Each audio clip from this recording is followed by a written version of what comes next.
Seperti yang kita ketahui bahwa hadis adalah segala sesuatu yang disandarkan kepada Nabi Muhammad SAW, baik dalam perkataan, perbuatan, sifat maupun persetujuan Nabi. Hadis juga merupakan sumber ajaran Islam kedua setelah Al-Quran. Pada masa Nabi SAW, hadis tidak ditulis secara resmi sebagaimana Al-Quran. Hal ini dikarenakan adanya larangan dan kekhawatiran dari Nabi apabila hadis yang dituliskan bercampur baur dengan catatan ayat Al-Quran. Meskipun demikian, ada juga riwayat-riwayat yang menyatakan bahwa pada masa Nabi ada sebagian sahabat yang memiliki lembaran-lembaran atau syifah yang berisi tentang catatan hadis.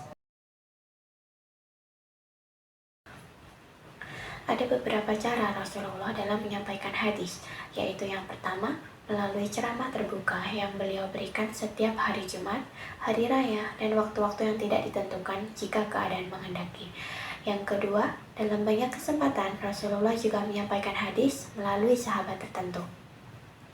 Yang ketiga, untuk hal-hal yang sensitif seperti berkaitan dengan keluarga dan kebutuhan biologis disampaikan melalui istri-istrinya.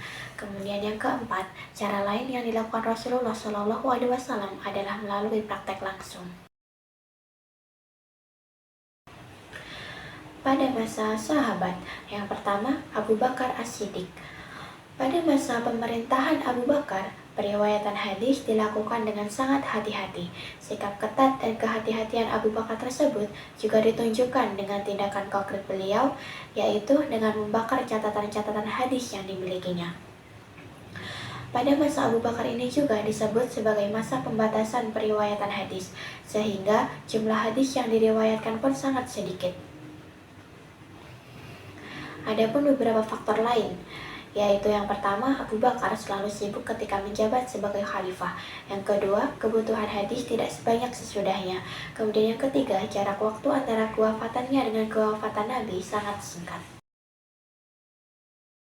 Yang kedua, pada masa Umar bin Khattab.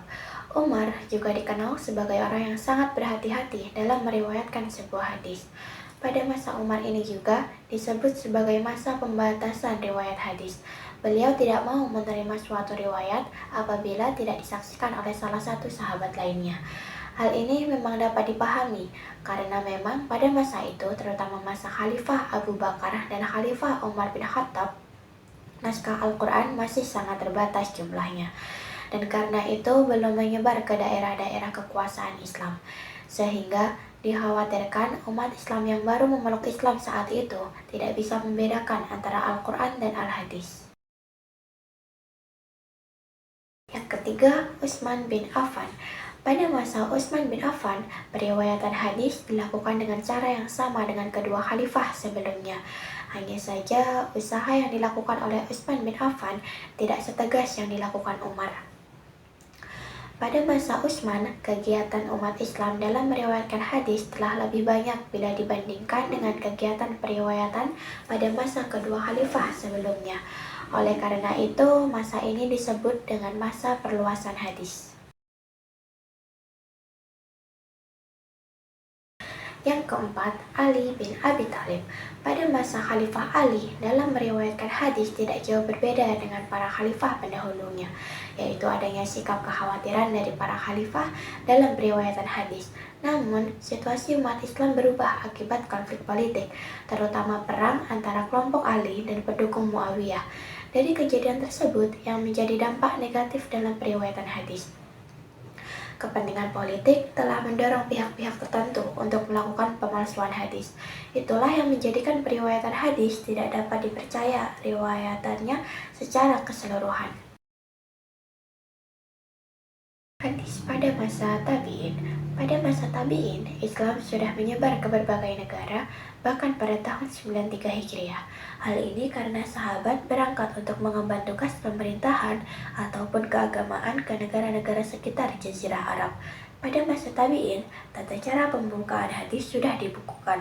Pembukuan ini berkaitan erat dengan upaya ulama menyelamatkan hadis dari usaha-usaha pemalsuan hadis. Hadis yang diterima para tabi'in berasal dari gurunya atau para sahabat yang pada umumnya dalam bentuk catatan ataupun hafalan, dan periwayatannya pun tidak berbeda jauh dengan yang dilakukan para sahabat. Usaha yang telah dirintis oleh para sahabat, khususnya pada masa kekhalifahan Utsman, para sahabat ahli hadis menyebar beberapa wilayah kekuasaan Islam. Beberapa kota menjadi pusat pembinaan periwayatan hadis dan menjadi tujuan para tabi'in dalam mencari hadis, seperti Madinah, Mekah, Kufah, Basrah, Syam, Mesir, Maghrib, Andalus, Yaman, dan Khurasan. Di kota-kota tersebut, sejumlah sahabat yang banyak meriwayatkan hadis antara lain Abu Hurairah, Abdullah bin Umar, Anas bin Malik, Aisyah, Abdullah bin Abbas, Jabir bin Abdillah, dan Abi Said al-Hudri.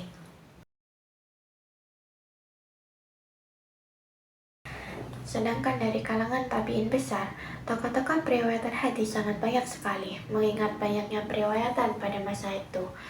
Di antaranya Madinah, ada Abu Bakar ibn Abdurrahman ibn Al-Haris ibn Hisham, Salim ibn Abdullah ibn Umar, dan Sulaiman ibn Yasar. Di Makkah, Ikrimah, Muhammad ibn Muslim, Abu Zubair Kufah, Ibrahim An-Nakhal, Al-Qamah Basrah, Muhammad ibn Sirin, Qatadah Syam, Umar ibn Abdul Aziz, Mesir, Yazid ibn Habib, Yaman, Taus ibn Kaisan al-Yaman.